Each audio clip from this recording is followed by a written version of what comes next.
All right, now that we are recorded, we can kick the meeting off. Good afternoon, my name is Justin Schmitz. I represent the City of Lone Tree and serve as the chair of the DRCOG Transportation Advisory Committee. I call to order the January 26th, 2026 DRCOG TAC meeting at 1:30 p.m. In this live stream meeting format, members of the public attending by Zoom have the ability to mute or unmute yourselves and share your webcams. For those attending online, please make sure that you've typed name reflects your first and your last name and who you represent. I ask those attending to speak to use the raise hand button to ask a question or to comment on an agenda item. If you have any technical questions, you are free to direct those to DRCOG staff in the chat box. As a reminder to members and alternates here in person, please press the unmute button. I know we all struggle with that, right? The light comes on, you can see yourself talking in there. So go ahead and unmute yourself and make sure that the light on your microphone's on and you're prepared to speak and speak directly in the microphone so your voice will amplify. Please announce your name and representation when asking a question or making a comment for the record. And during the business agenda, TAC members and alternates can speak or ask questions. Members of the public may speak during public comment. DRCOG is sending around a sign-up sheet, so please make sure you sign in. And at this time, we're going to have TAC members and alternates introduce themselves in person, and we're going to start with Frank. Frank Bruno, via Mobility Services, non-RTD Transit. Kira Ruman-Moore, Regional Air Quality Council. Justin Begley, City County of Denver. David Krutzinger, City and County of Denver. Zeke Lynch, Douglas County. Larry Nimmo, Douglas County, City of Castle Pines. Garrett Slater, City of Boulder. Hi, Chris Quinn, RTD. Hi, Marissa Gahan, CDOT. Carolyn Clam, DRCOG staff. Jessica Mickelbust, CDOT. Christina Lane, Jefferson County. 40 years, Aviation Special Interest. Angel Bond, Boulder County, filling in for Michelle Melanakis. Jeff Boyd, Housing Special Interest. Brent Sutherland, Arapahoe County, City of Littleton. Whitaker Jeffco, City of Lakewood. Sarah Grant, City and County of Broomfield. Kent Mormon, Adams County, City of Thornton. Matt Callison, Arapahoe County, City of Aurora. Michelle Riccio, Adams County. Tom Worker Braddock, Arapahoe County, City of Aurora. Jenna Hahn, Adams County, City of Commerce City. Cam Kennedy, DRCOG staff. Justin Schmitz, City of Lone Tree, Douglas County. Alvin Milad Sanchez, DRCOG staff. Jacob Rieger, DRCOG staff. Dr. McSalka, Jeffco County, City of Wheat Ridge. All right, thank you all very much. At this point, I'm going to kick it over to Alvin for any updates on membership. Thank you, Chair. We do have one new member. Tom Worker Braddock with the City of Aurora has been selected by the Arapahoe County Transportation Forum as their third member. So welcome, Tom. And apologies for my penmanship on your name tag. It's the only unique one in the room.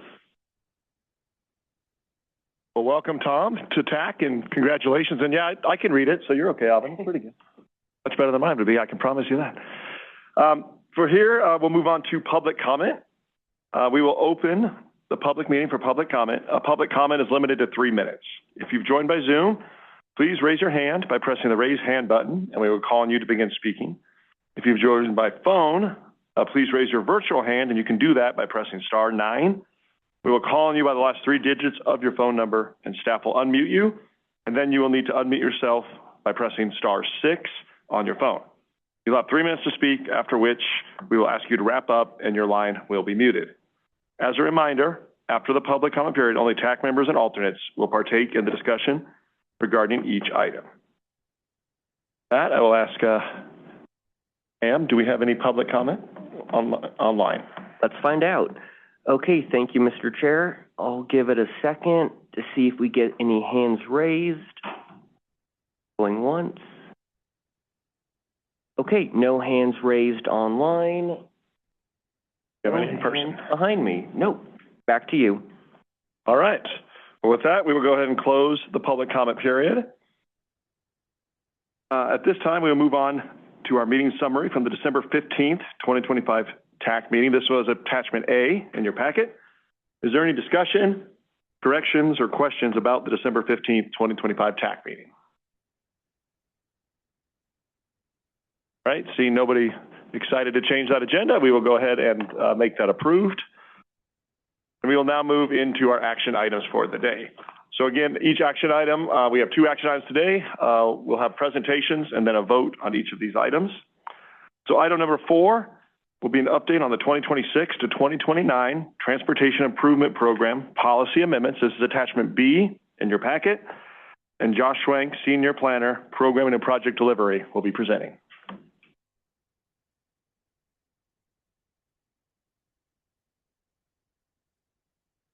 All right, thank you, Chair. Oops, there we go.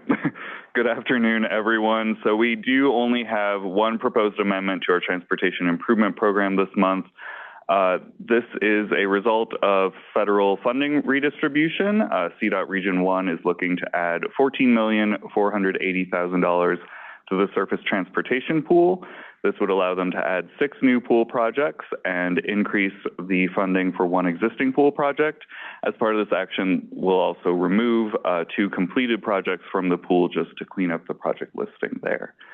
So that is the only proposed amendment. Happy to answer any questions that the committee may have. Otherwise, we do have this proposed recommendation on your memo. Thank you, Chair. All right, Josh, thank you for that very detailed presentation there. Any questions, comments, discussion on this item? Yes, Brian Weimer. I'll make a motion.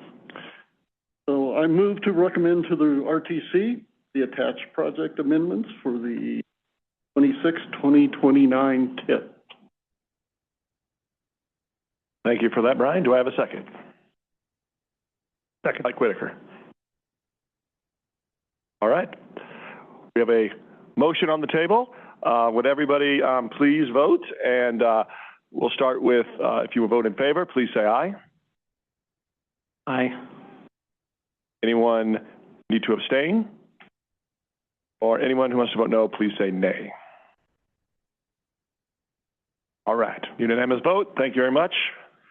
Thank you very much, Josh, for that presentation. And CDOT, good luck with those projects. Thank you very much. All right, up next, we have agenda item number 5, Community-Based Transportation Planning and Innovative Mobility Set-Asides Project Recommendations. This is attachment C in your packet. And Nora Kern, Program Manager, Sub-Area and Project Planning, as well as Emily Lindsay, Program Manager, Active and Emerging Mobility, will be tag teaming and presenting this presentation.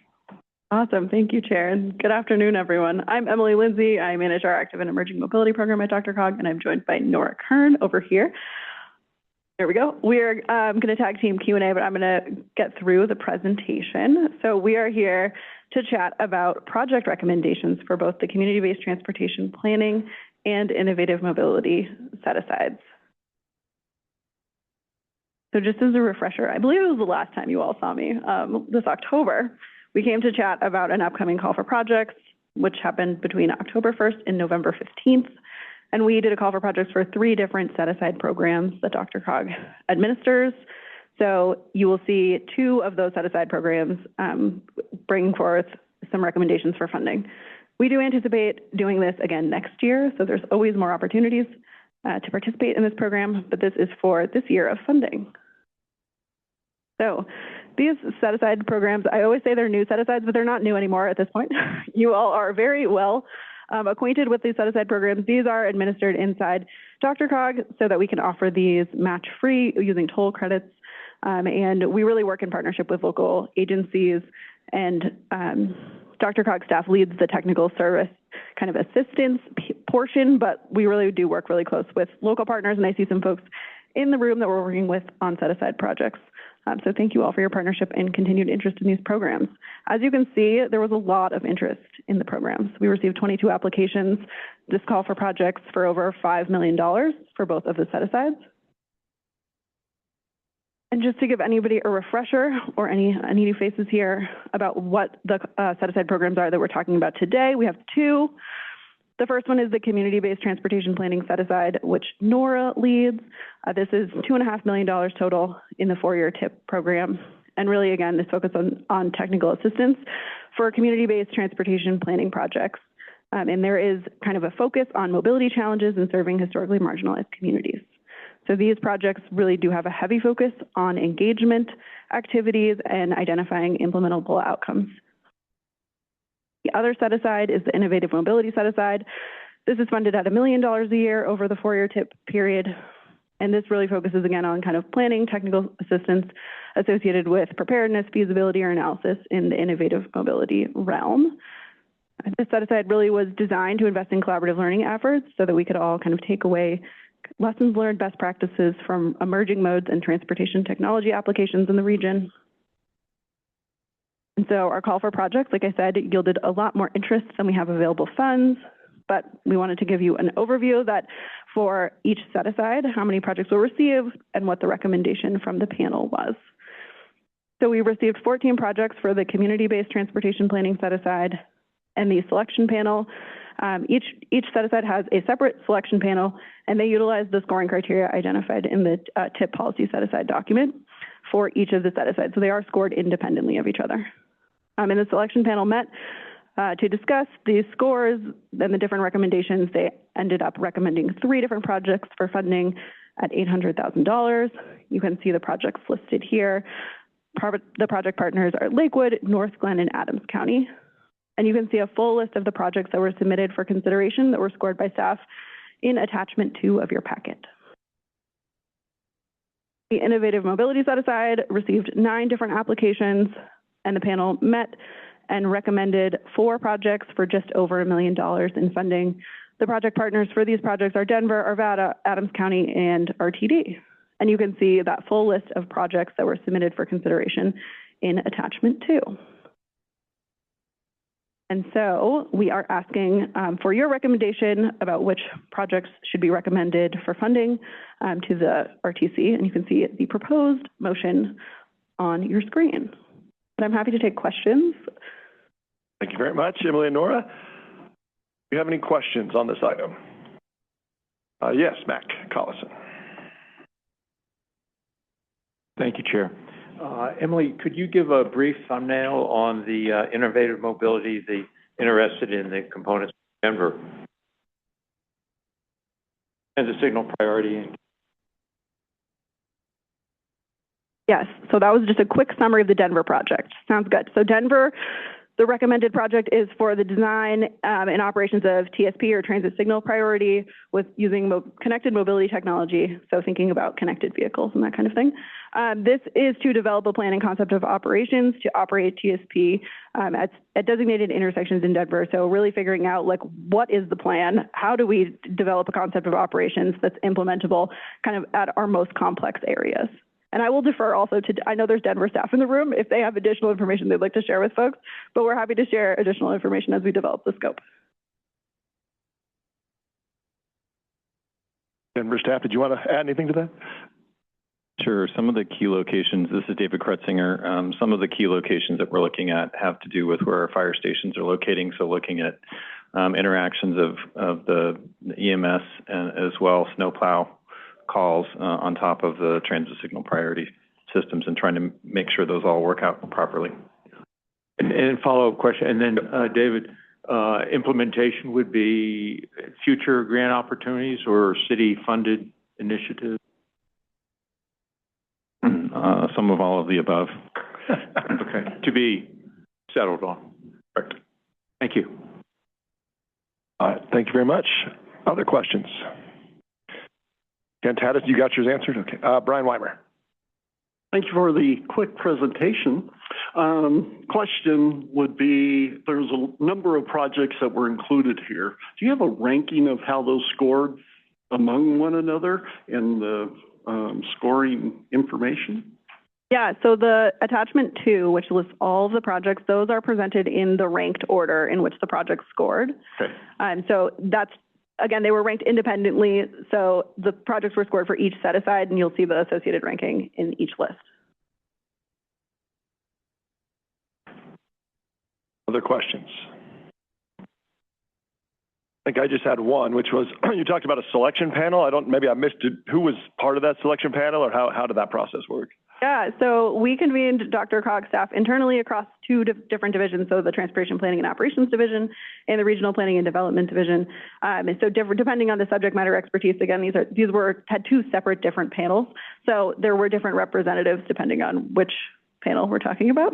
But we wanted to make sure we had a wide range of perspectives and expertise in the room, as we, like you see in the project list, had a very wide range of projects. So we brought in, for example, on the innovative mobility side, we brought folks in from our transportation operations team, from our active and emerging mobility team, our regional planning and development team, and also our sub-area project planning team.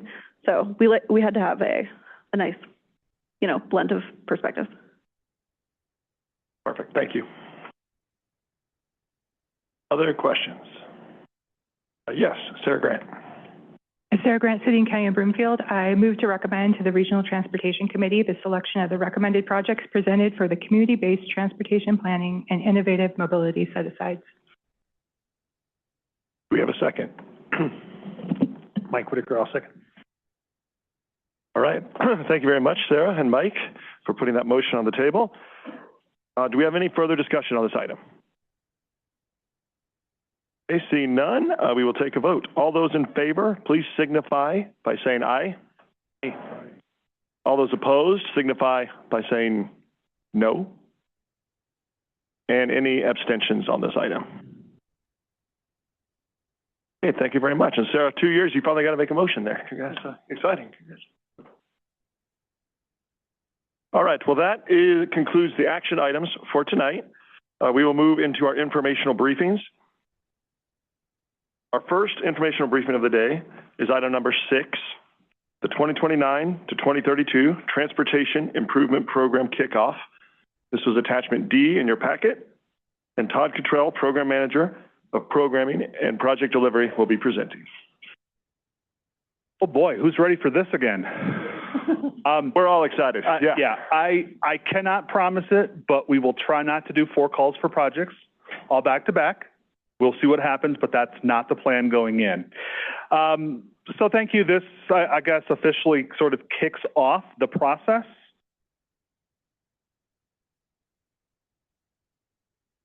It slides to it.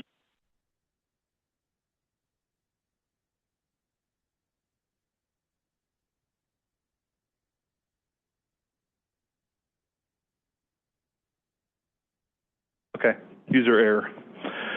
All right, so when we look at a TIP process, specifically one to create the 29 to 32 TIP, it's best to really think about it and break it down into 3 distinct sections. The first is a review of this document, TIP policy document. It's sort of what we would refer to as the Bible of what is going on with the calls for projects and how do we get from point A to point B in terms of the actual process. I guess this meeting officially kicks off that discussion, and we'll start more next month at your TAC meeting to really get into a detailed level of discussion. We do have attachment 1 in your packet that outlines a lot of details, and we'll get to that here a little bit later in the presentation. The second major element are going to be the calls for projects, and there's 2 of them, regional share and sub-regional share. Regional share, if our schedule holds and everything sort of sticks to that, regional share, we're looking for February to August of next year. Then we'll immediately turn around and go into the sub-regional share, starting approximately August of 27 into March of 28. I think the biggest thing at this point in time really is to point out is that schedule is sort of based on no large changes to the existing policy for those calls. I'll also give you the heads up. We will be talking about potential revisions to the regional share, not saying that necessarily would change how the schedule looks for the regional share, but I do need to throw that out there that, again, the schedule is sort of based on the existing policy that we have. And of course, as we progress through those changes and discussions, we can update the schedule accordingly. The last major element is a little bit more of an internal work product. Again, it's developing the document itself, but also reaching out to the public for the public hearing and looking at the final adoption of the document, really looking into January to August of 2028. Okay, so now diving a little bit more, again, into this policy document, that's sort of that first step. More for us, not necessarily for you, but within the last sort of tip cycle, we did change the way that we look at this document. We're not going to be creating a brand new document every 4 years with every new tip cycle. We're simply going to amend it from here on out. Again, it's a minor element more from an internal perspective than external.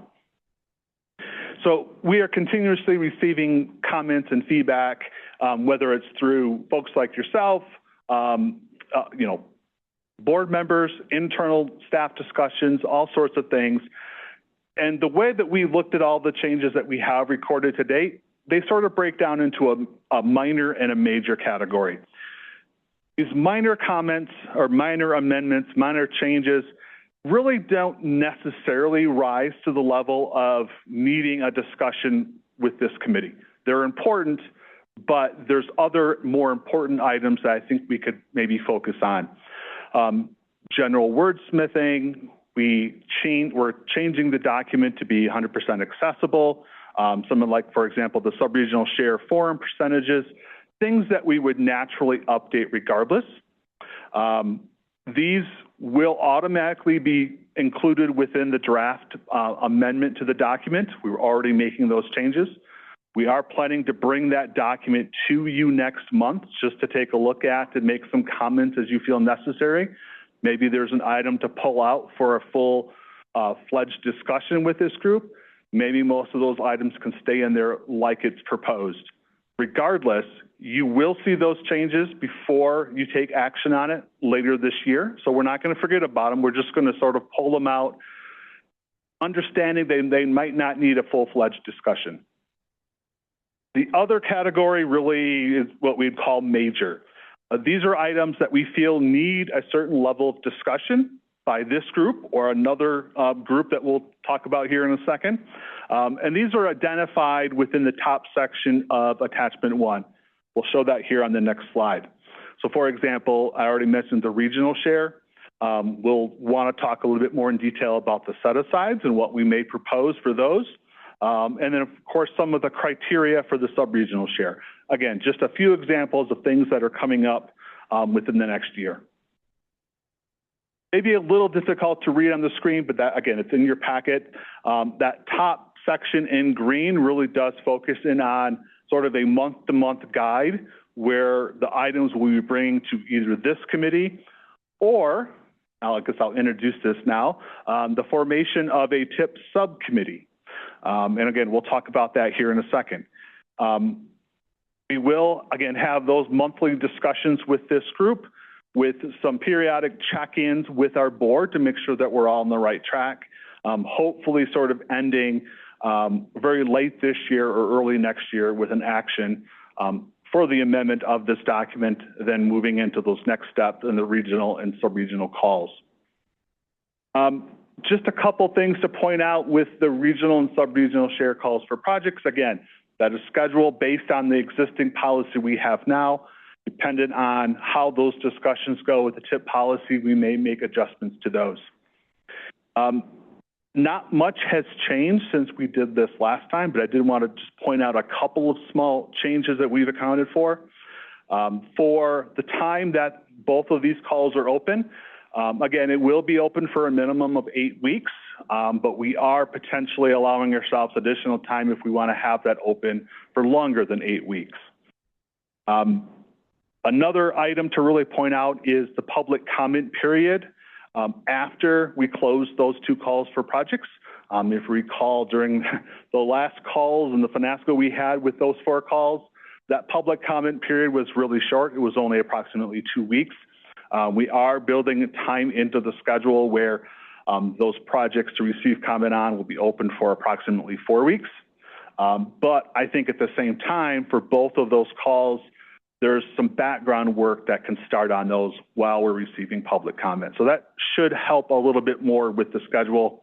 In addition to that, for whether it's the regional share with DRCOG staff scoring them and then the formation of a panel to really make those recommendations, or your forums in the sub-regional share process during that scoring and recommendation process. We have allowed additional time for that, approximately a 3-month period, which is better than the 2 which we had last time. Again, I think that schedule was a little bit compressed from what we've had it before. So moving on to the TIP policy amendment itself and the discussions that we're going to have here.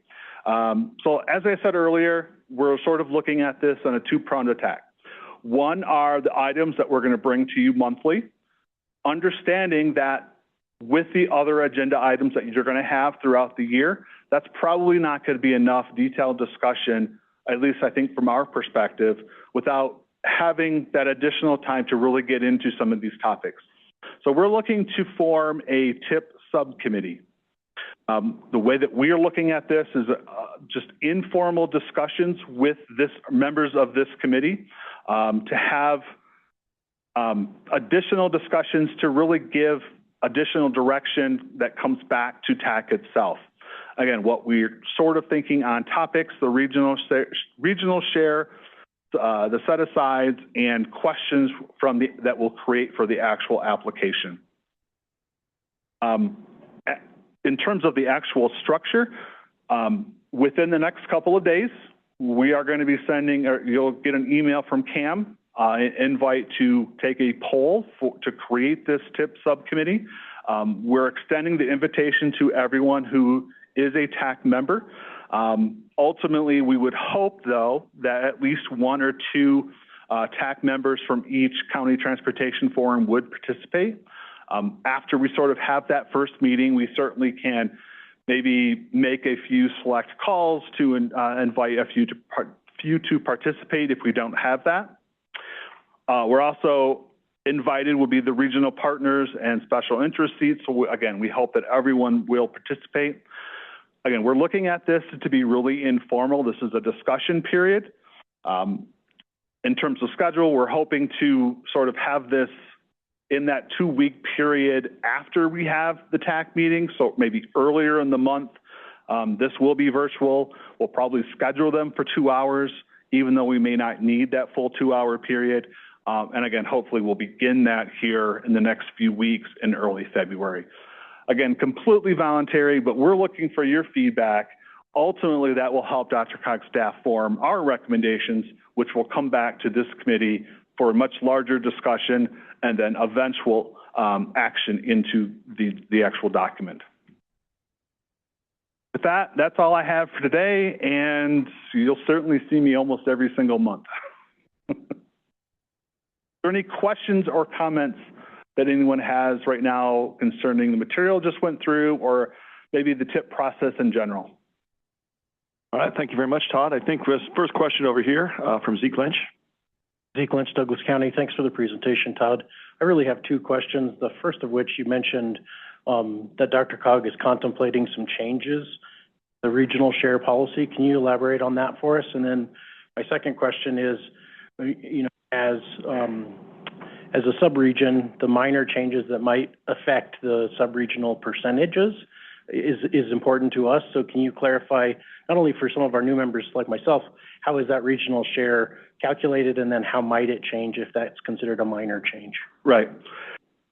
So the way that the regional sub-regional share split exists currently is once we know our control total for that 4-year period, we will take off the amounts that go towards the set-asides.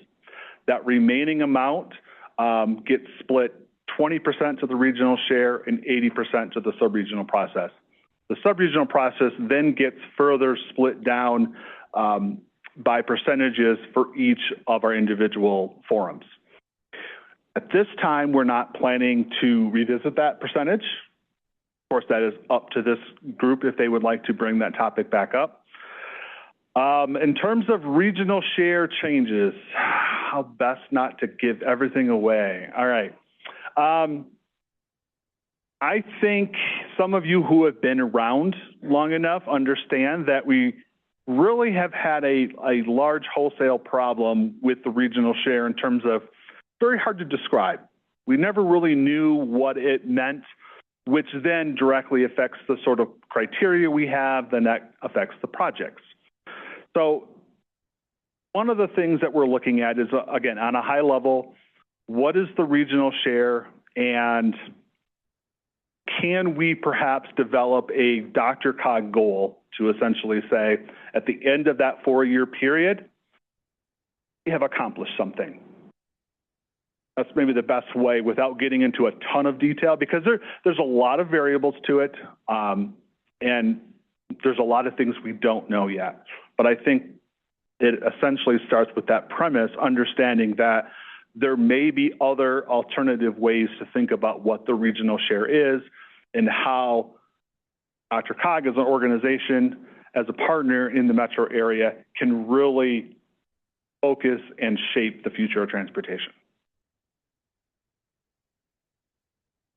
Yes, Jacob. Yeah, just to add to Todd's excellent answer, especially the end of that answer was really excellent. But I'll put my own little bit of spin on the issue of the regional share.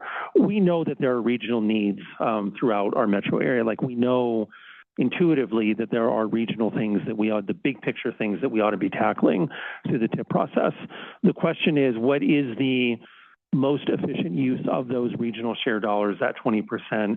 How can we best deploy those dollars to make the biggest difference in this region, whether it's goal-based, as Todd suggests, or some other way that, that we can sort of coalesce and say, yes, this is, for that 20%, this is the best way, the right way to deploy those dollars. That's part of what we want to think strategically about. Thank you, Jacob. Other questions? I think I saw Mac first and then... Todd, a couple questions to pick up from Jacob in your discussion. Is it a concerted effort to look at what will move the needle, what will move 100%. the key focus or the key vision and goals in MetroVision and in the RTP certainly? What will move that more effectively? So that may lead us into a focusing or a concentration of projects and programs within a particular corridor or corridors or types of projects. Is that a fair characterization of? Okay, thank you. 100%. So I think you've got a number of us intrigued on this TIP fee introduction line on here. Can you please elaborate on that? Okay, without giving it all away, ultimately, this would work out as a neutral situation from a TIP sponsor perspective. Essentially, what it means is there would be a portion, the DRCOG fund contribution would increase. Your local match would increase, but the local match would not go to the project. It would go back as a partial replacement for DRCOG dues. When we get to that topic, we will help walk through that, explain it, and we'll kind of go from there. Okay, with a flow chart showing the 100% the flow of resources. Yep. Yeah, okay. Thank you very much. Up next, we have Brian Weimer. So back to the question on sub-regional and regional share. One thing that wasn't brought up was when the dual model was brought up. Prior to that, the DRCOG funding was kind of the last in to support regional type projects. That's the reason where the 20% came from, was this was last money in to facilitate a project, let it be through DRCOG or through RTE or through CDOT. And I think we can't miss that in terms of what the original intent was or what it was prior to the dual model and what the dual model was trying to replicate to a certain extent to help that go along. So just for those that haven't been in the room, there's a little bit of history behind. Thank you for that, Brian. Yes, I can't see your name tag all over there, so Grant. Oh, yeah, Garrett, thank you. Garrett Slater, City of Boulder. Todd, could you clarify on the subcommittee proposal, are you proposing 3 separate committees to focus on each of the subject areas, or one committee that will focus on 3 of the subject areas? My apologies if it's taken with the 3 subcommittees. No, it's the formation of one TIP subcommittee who over the next 12 months will talk about 3 different topics.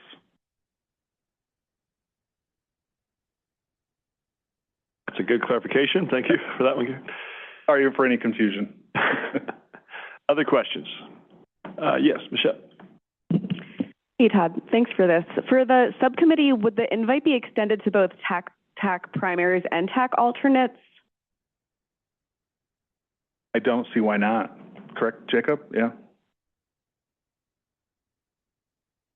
That makes a lot of sense. So, and then one question follow up. Again, you mentioned, I think, Todd, about kind of what that process was to start recruiting potentially for that subcommittee. Can you just kind of repeat that real quick on what that looked like? Yeah. We'll send out an email to all TAC members and alternates, inviting you to participate within a TIP subcommittee. Again, we're not going to keep attendance, but with that, we would hope to see at least 1 to 2 members from each forum attend, just so we can make sure that we're keeping sort of geographic equity, I guess. We want to make sure that we're hearing from all different sides of the community, including special interests, including RTD and CDOT, our partners in this. So again, totally voluntary, but we're going to dive into these topics in a little bit more detail than what we can certainly handle at a regular TAC meeting like we're attending today, where, you know, we might only have 15 minutes to 30 minutes per TIP topic, and we can spend a lot more time sort of outside this group. Ultimately, when we get to sort of an end of a resolution about each one of these individual topics at the subcommittee, probably take an informal hand raising. We'll use Mentimeter. We'll use some format that will bring that concept back to this group to have further discussions on. Thank you for that added clarification. And Jake, I think you get a follow-up. Maybe. Okay. Yeah, no, just Michelle, to your point about alternates. Yeah, I think alternates are fine. It's what Todd said. It's really geographic equity and then a range of perspectives. We want to make sure this group is diverse. We want to make sure that it includes folks probably who've been through this before, but also folks who haven't been through this before, and the geographic equity across the region. So if that means a few TAC alternates, I think that's fine. I think what's most important is that we can agree that this group is well represented across the region. All right, thank you. Any other questions for Todd? Yes, Justin. Just a clarification. You said subcommittees will be virtual or hybrid or in person? Yeah, we'll go with virtual just to make it easy for everyone. Okay, fine, easy. Just kidding. Okay, I do take that back. Sorry. Thank you very much for that as well. Any last questions on this item? Thank you, Todd, for introducing that very packed item, and look forward to seeing you every month, it sounds like, coming up. So, all right, well, we move on to our next item for discussion, which is item number 7, Regional Transportation Operation Program and Signal Timing Brief. This is attachment E in your packet, and Greg McKinnon, the Program Manager for Transportation Operations, coming to present. And Jacob, yes. Yeah, thank you, Chair Schmitz. While Greg is coming up to the podium, just wanted to say a couple introductory remarks about this item. It's pretty unique that an MPO like DRCOG has a traffic operations program. You know, it's really to our credit that we do this work, and it's the hard work of the folks in the program. We call these folks kind of our hidden weapon or a secret weapon. That's intended as a compliment, and it's true, but it's also kind of a crummy way to characterize it, right? They shouldn't be secret, right? They do great work. We want you to know about the work that they do. It's been a while since they've been here, so Greg is really just going to kind of give that overview, that 101 of our transportation operations program, which again, we're so pleased to have and really appreciate the work that the staff does. And so there you go, Greg. I can't give you a better intro than that. As a traffic engineer, I'm very excited, Greg. So, yeah. Thank you, Jacob. The kind of standing opinion is we are only brought to attention when things are going wrong. So it's kind of preferred that way. Well, I'll start off saying that I was expecting a more ebullient vibe stemming from yesterday's game, but unfortunately we are where we are. As Jacob mentioned, I am just going to give a brief history of the program, which leads directly to, the signal timing briefs is our reporting record for the work that we do. And then just kind of, mention where we are and where we're looking ahead is kind of a jumping point for future times you'll see me here. So this stretches all the way back to 1989, where it was recognized that we had a number of agencies that were not working well together across jurisdictional boundaries. The equipment had some problems. The signal timing that was in place wasn't meeting the demands of the traffic that were out there. And the equipment to be able to maintain these was failing all the time as well. So there was an energy block grant about that time where we were able to demonstrate benefit of interjurisdictional signal timing. And when I mean that, it means progressing the signal timing across jurisdictional boundaries, or probably another better way to say it is ignoring the jurisdictional boundaries and providing good signal timing along a corridor. Demonstrated that the partnership of the region, all the partners in the region, were critical to the success of implementing good signal timing. And also there was a need for capital improvement and capital investment. And so that resulted in what was called the Traffic Signal System Improvement Program, it was easier to say TSSIP. I never found either all that easy to say. But here what I'm showing is the program's goal and the objectives. And the goal was to make the most efficient use of the roadway for all travelers. And what we were trying to do was minimize the number of stops that was related directly to emissions reductions. We're minimizing the time of traveler stop time or delay at the intersection. So bikes, buses, pedestrians, vehicles. And then because we mentioned the equipment, minimize the disruptions due to equipment failure or disruptions. And then the program, like I said, was a partnership. So DRCOG staff managed the program, and there were two elements: the capital investment element and then the operation support element. So for the capital improvements, the jurisdictions were responsible for the construction of the infrastructure, and the jurisdictions are responsible for operating and maintaining the good signal timing. The support services were DRCOG staff, where we managed consultant support to prepare the designs for the infrastructure improvements, and also coordinating the development of signal timing operations. And then after they were implemented by the jurisdiction, we would be collecting data and preparing a report of the benefits of the project. This slide is just kind of give you a sense of the achievements that we've had. We upgraded signal systems for nearly every jurisdiction in the region. There's some smaller jurisdictions that didn't need signal system. We've implemented hundreds of miles of fiber optic cable that's connecting nearly all the traffic signals on the regional roadway system. And we improved the equipment by upgrading thousands of traffic signal controllers. I'm not going to read all those. Those are the benefits. I just summarized the last 25 years of signal timing coordination projects. We would report on each of them what the annual benefits are, and I just sum that up. So some of those benefits would carry on year over year, but over time it declines because the traffic changes.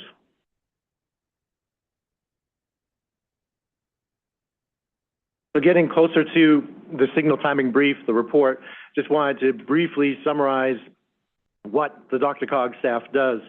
In the diagram there, kind of showing the distribution of tasks that staff goes through. There's observation and data collection.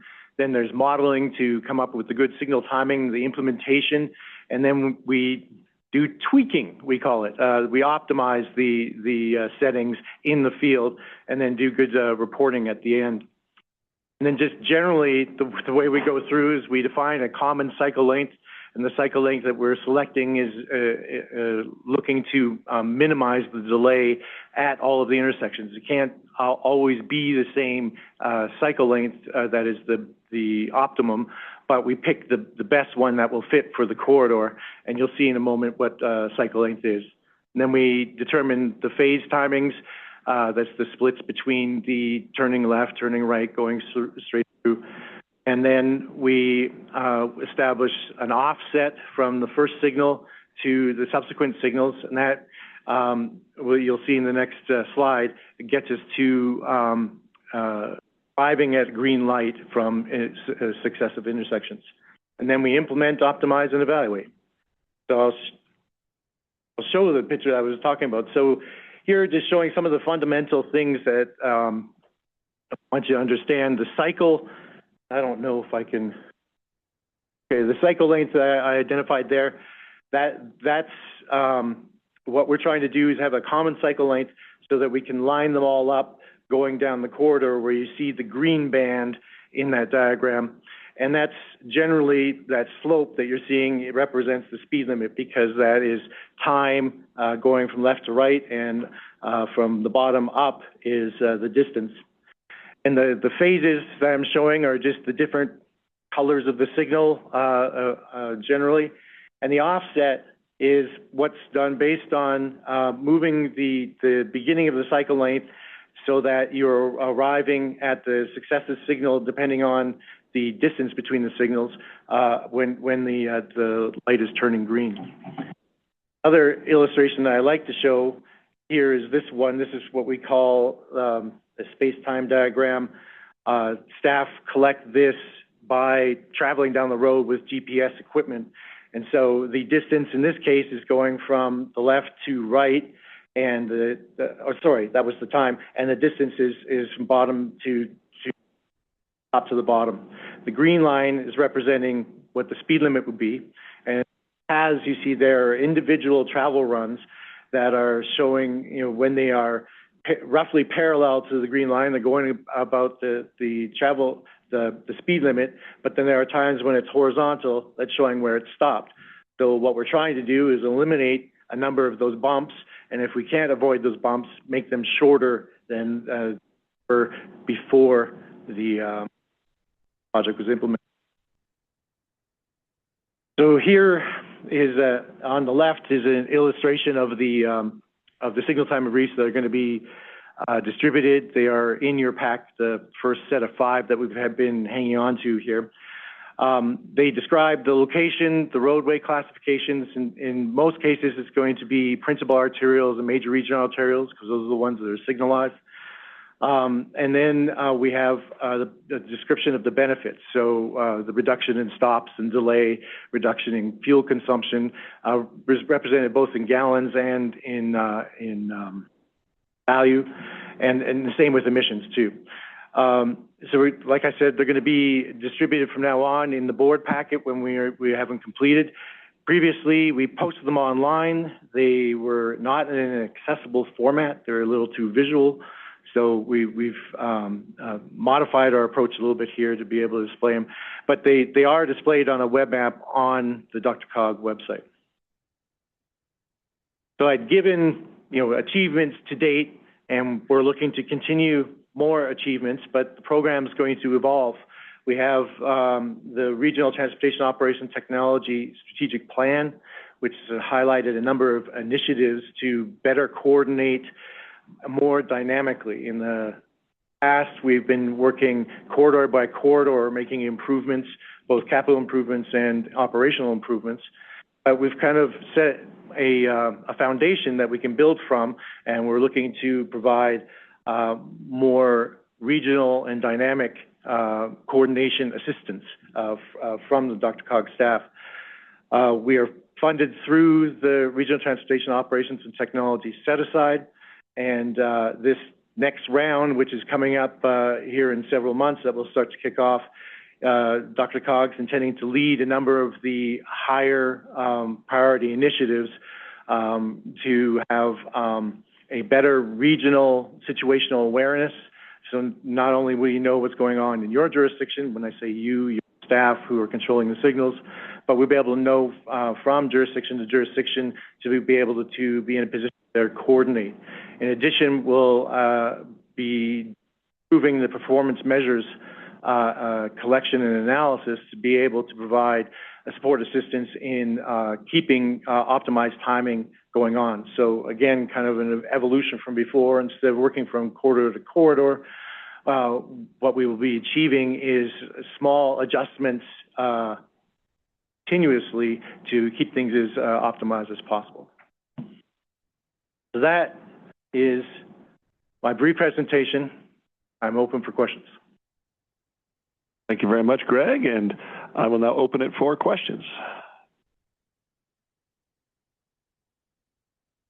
Should have put a quiz at the end. You should have. Yeah. I think people might have offset, right? What's a cycle? I did want to highlight two questions, maybe, Greg. One, I think you talked there about some of the performance measures, right, that DRCOG's measuring, and especially some of the greenhouse gas reduction that we see, right, in the region with these timing projects. I think inherently that doesn't always come up a lot of times in conversation about signal and timing improvements and programs, and maybe just thinking about how we do start talking about that more often, right? I mean, normally traffic engineers, we like to just do it, not necessarily talk about the benefits, but I do think those are important regional benefits that we're all seeing, right? And the work that DRCOG does, I think, helps lead into that. So I know it's out there, but maybe just thinking of ways we can work together to talk about some of that. Yeah, Jacob. Yeah, since you teed up that softball and hit it right over to me, I'll just go ahead and take that. Thank you very much. To that point, though, one sort of very specific reference to that is part of our greenhouse gas compliance work with the state under the Transportation Commission's Transportation Greenhouse Gas Planning Rule.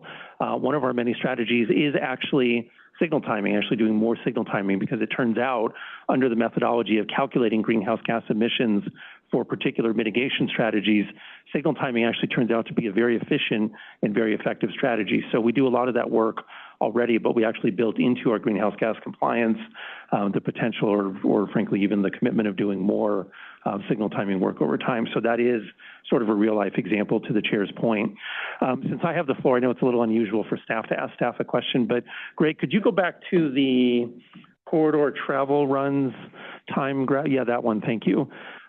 So as a planner, am I interpreting this correctly, that something's happening at 92nd Avenue that, delay or something that's sort of causing the temporal displacement of the travel time run? Am I interpreting that correctly? Well, yeah, you're seeing two of the lines, showing that they were stopped and delayed, but most of them did not.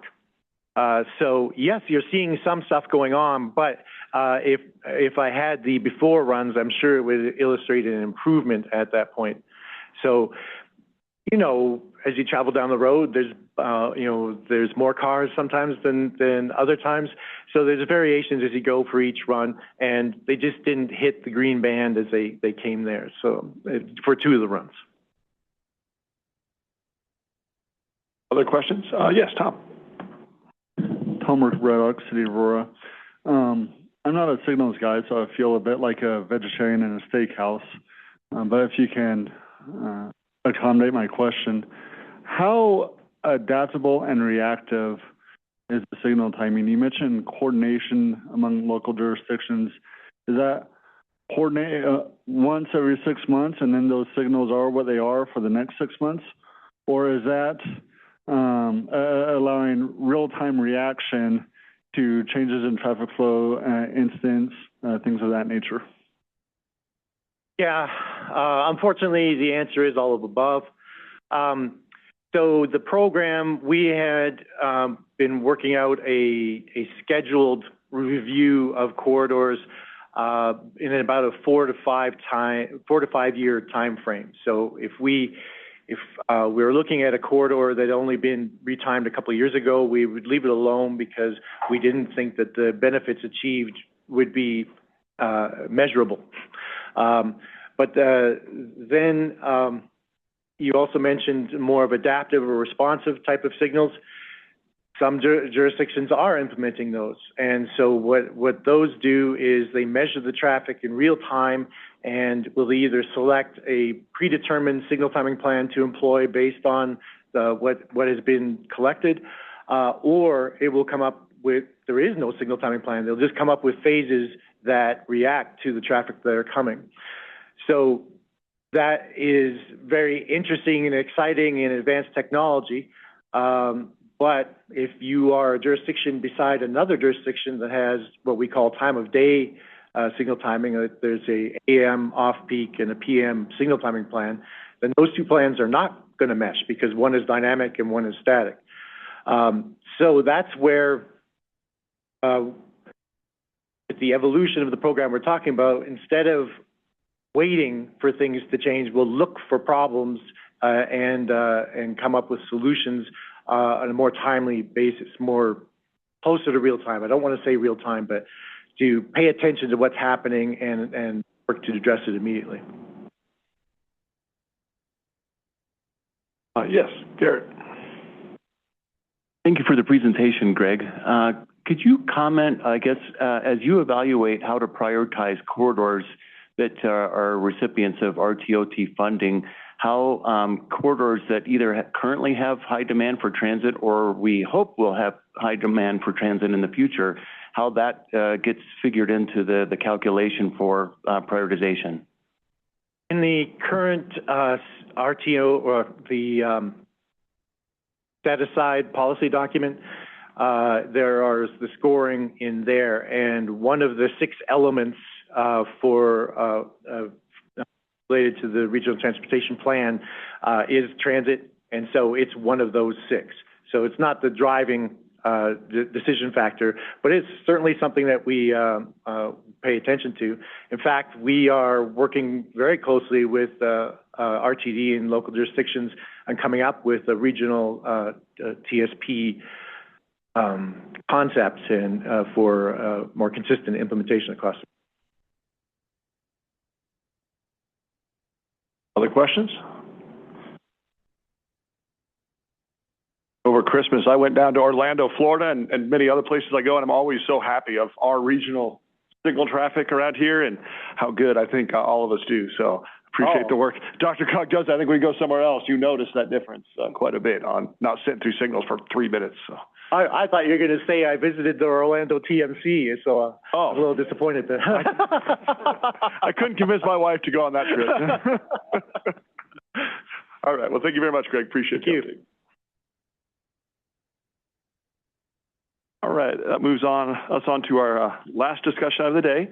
This is item number 8, the Advanced Mobility Partnership Annual Update. This is attachment F in your packet. And Steph Papirno, who is just today, I understand, to be a senior planner now in active and emerging mobility. So congratulations on that.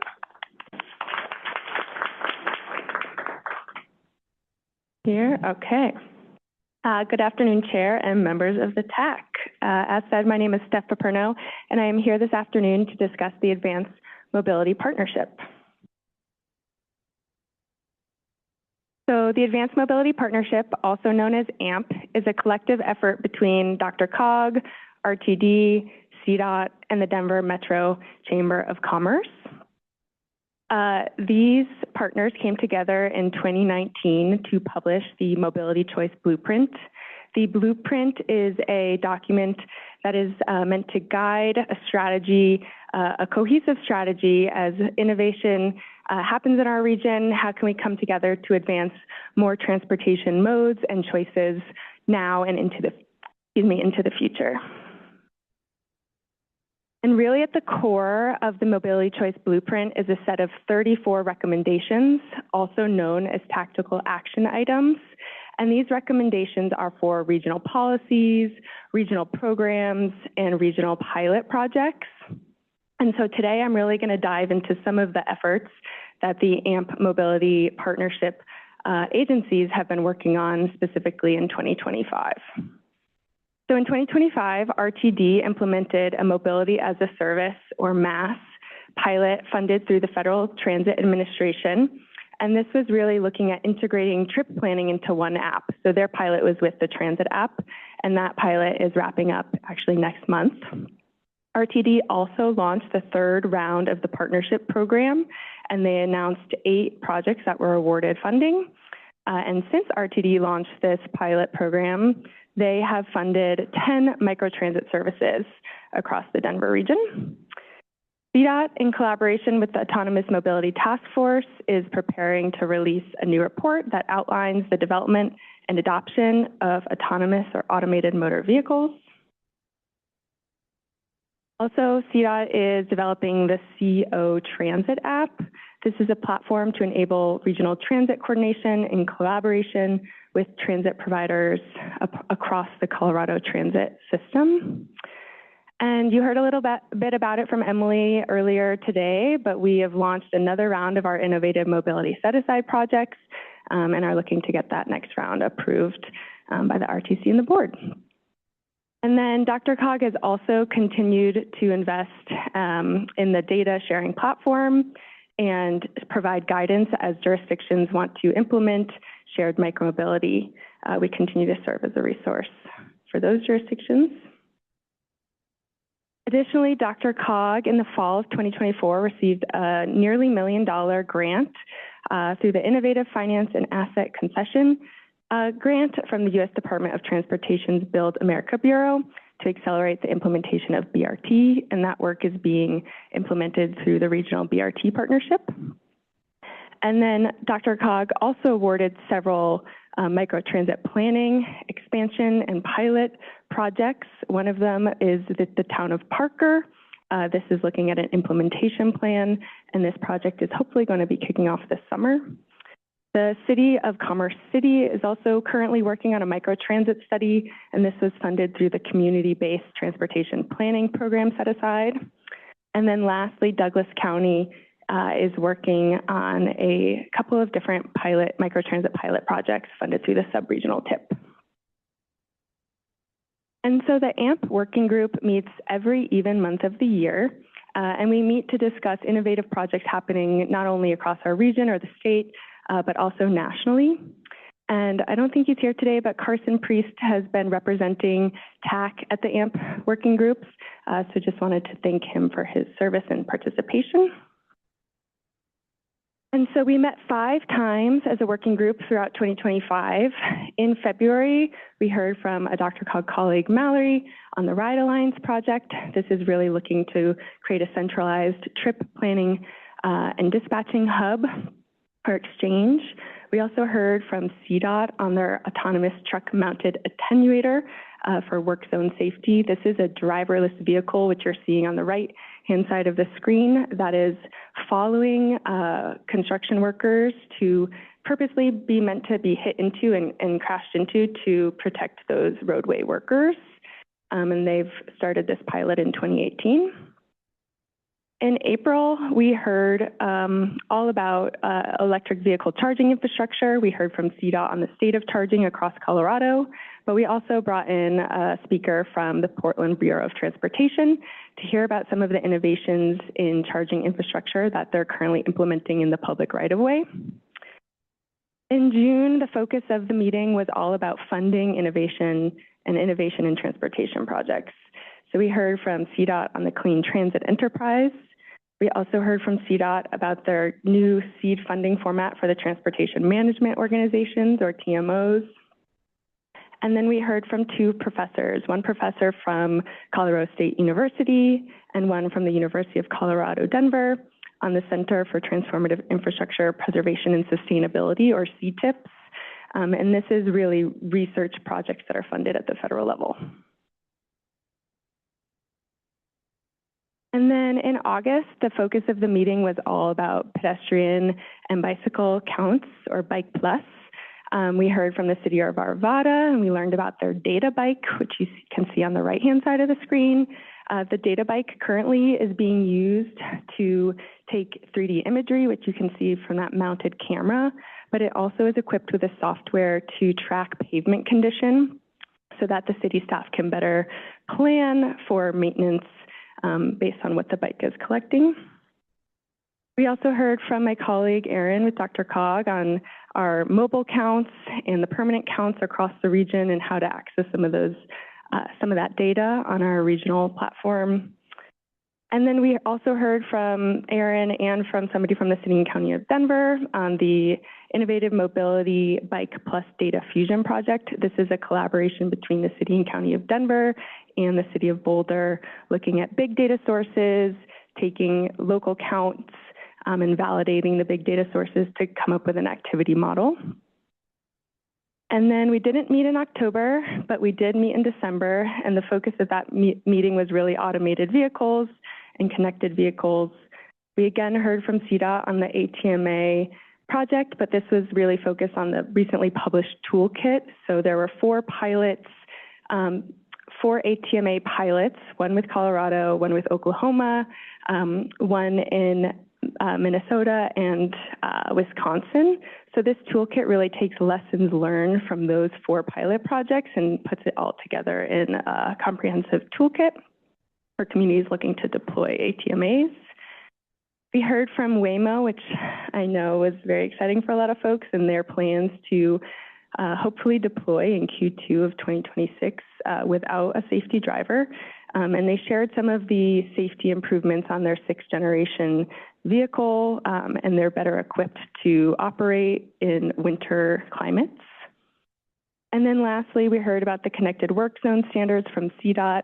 And this is a set of standards that really defines how to generate, collect, and share work zone data. And so in addition to the AMP working group, we have an AMP executive committee, which meets twice a year. And during each of those meetings, we really focus on what are areas and opportunities for coordination. So in 2025, the focus was on digital trip planning and payment, microtransit coordination. We looked into how many different microtransit services are operating in the DRCOG region, and there's at least 17. So really an opportunity to coordinate on some of those efforts. And then lastly, the DRCOG Innovative Mobility Set Aside and just coordinate on lessons learned and best practices as some of those projects kick off and wrap up. But we really want to open it up to you all to see if there's any other areas that you see for coordination, or if there's any topics as we start to plan for the 2026 calendar year, if there's any topics you would like us to cover. So I'll just wrap up the presentation and then we can open it up for thoughts. So as I mentioned, we meet every even month of the year. Here are the upcoming meeting dates. If you are not currently on the distribution list, but you would like to be, please don't hesitate to reach out to me and I will make sure to get you added to those meetings. They're also published on DRCOG's calendar, so you can find the agendas that way as well. And with that, we can open it up for comments and questions. Thank you so much, Steph, for that presentation. Looks like you were all very, very busy this year and very productive as well. So questions or thoughts about this topic?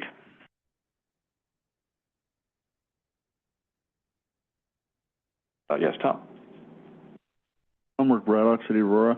I think one topic that would be of interest to AMP and goes across a lot of issues that both DRCOG and localities are dealing with is the emergence of higher speed, higher powered e-bikes and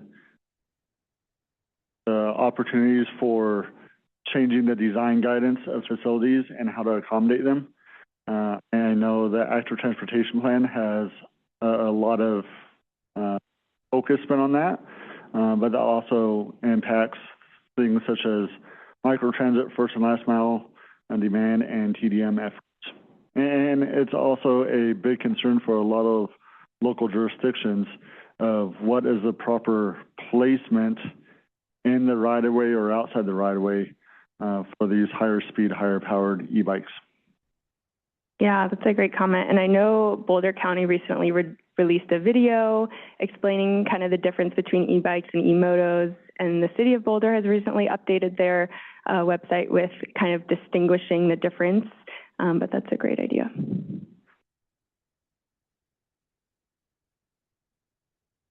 Thank you, Tom. Yeah, something I think we're all struggling with these days, right? Is just lots of new innovations, right, that come in and what's the best way to accommodate them, but safely. Other questions, comments? Yes, Zeke Lynch. Zeke Lynch, Douglas County. Thanks, Steph, so much for your presentation. I think one of the topics that we might be interested in learning from what others are implementing is automated speed enforcement. So I know some agencies have gone all in on automated speed enforcement, and others are more maybe hesitant. So just maybe some lessons learned from others who have done it, where it's worked, how it's worked, etc. Hopeful. Thank you.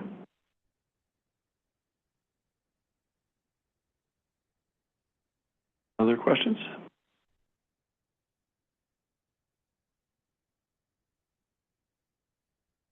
Thank you very much, Steph, for that presentation, and appreciate the update. Thank you.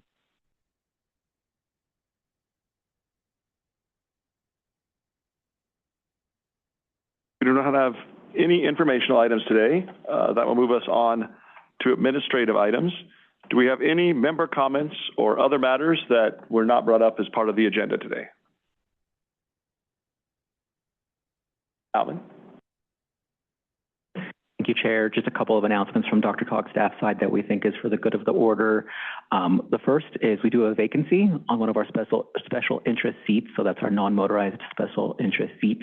We'll be having a solicitation in the next few weeks opening, and then we'll work through that process to fill that vacancy on the TAC. For those who have attended RTC or the board, you'll notice that we provide parking vouchers to our representatives there. We're going to begin doing that for our TAC reps as well. So if you are in need of a parking voucher after this meeting, please speak with Cam Kennedy moving forward.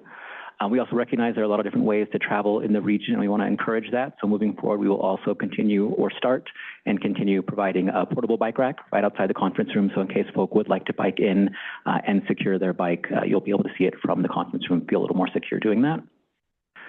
We are aware of the conflict with April TAC and the Colorado Transportation Symposium, so keep a lookout. We'll be polling how folk feel about a number of options to reschedule or move April TAC so everyone can attend the symposium who's planning for it. And then as we've done for previous discretionary grants, we will be asking for forms to be submitted if you will be asking for a letter of support related to the currently open build NOFO. Keep an eye out for that as well as follow-up from this meeting.